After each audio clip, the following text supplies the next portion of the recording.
Hi everyone, this is Killshot from 99 Gaming, and this is The Walking Dead Season 7, 2 Deaths by Negan, confirmed exclamation points. So I'd like to thank all of you for tuning in every week. We've had some great discussions over the summer as we analyze the most bizarre cliffhanger in television history. So in this episode, we're going to talk about an epic slip of the tongue. We're also going to talk about Morgan's Oath of Silence, a role reversal, will Glenn die already, and the boot theory. This is going to be a brand new theory you see right here today that has not been discussed anywhere else. I'm going all CSI for everyone. So our lead story is Greg Nicotero and the epic slip of the tongue. So that brings us directly to our word of the day. And the word of the day is plural tantum. And plural tantum is a noun that appears only in the plural form. Examples are trousers, scissors, clothes. An example that is not plural tantum is death. Death is singular. And deaths are plural, which is more than one. So this week, Greg Nicotero, and you can see every news publication jumped all over this. There is deaths from EW.com.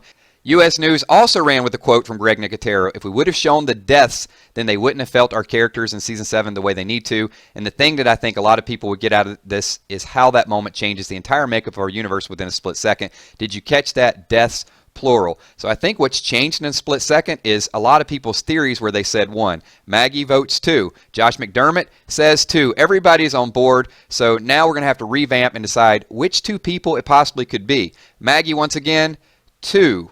But hold on, wait a minute. Greg Nicotero says, slow your roll. The word deaths does not have to mean 2. It could actually mean more than 2. Could it potentially be 3, 4? Leave your comments below. Let me know if you think it will be multiple deaths. Could be 3. How about Glenn, Maggie, and the unborn child? That would be shocking for television. Here's a brand new theory that actually capitalizes on that. So we'll go to comicbook.com. It's Lauren Cohan's Maggie, who's being picked by fans as the victim for several reasons. Not only has Cohan apparently been absent according to the eyes of spies on the set, but Nicotero recently slipped and implied that there will be more than one death in The Walking Dead. Most fans jumped to the conclusion this meant 2 of the 11 members of Alexandria, but after some thought, the speculation turned to deaths, meaning Maggie and her unborn baby. So once again, I know it's a very bizarre possibility, but leave your thoughts below. Lenny James has actually taken an oath of silence.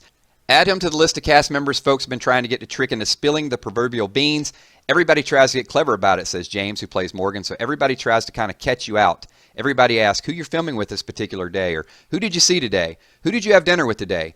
Please send such and such my love, all trying to figure out what your reaction is going to be. And these are members of the public. These are his friends. They're also members of his family. So nothing is off limits here. Everybody's trying to find out who Negan killed. Let's get to a role reversal. So some new theories out there that Rick could potentially become the villain and Negan may actually become the hero. It may not actually be as bizarre as it sounds. Our friends over at Forbes Magazine's are reporting, you say hero, I say villain. It's interesting. Just when I was starting to write about how the survivors themselves, Rick and Carol and the rest, were becoming the show's villains, we get a new big bad. However good a villain Negan may be, and we have no way of saying one way or another now, it still feels almost like a diversion. I've really come to think of Rick as a villain, potentially the show's ultimate final boss, or at least a villain in the making. Maybe that's wishful thinking on my part. A Breaking Bad style development. So moving on, a lot of people just want Glenn to die already. I am not one of those, but he is a very popular candidate. So zaptoit.com. The Walking Dead needs to launch its season with a big bang,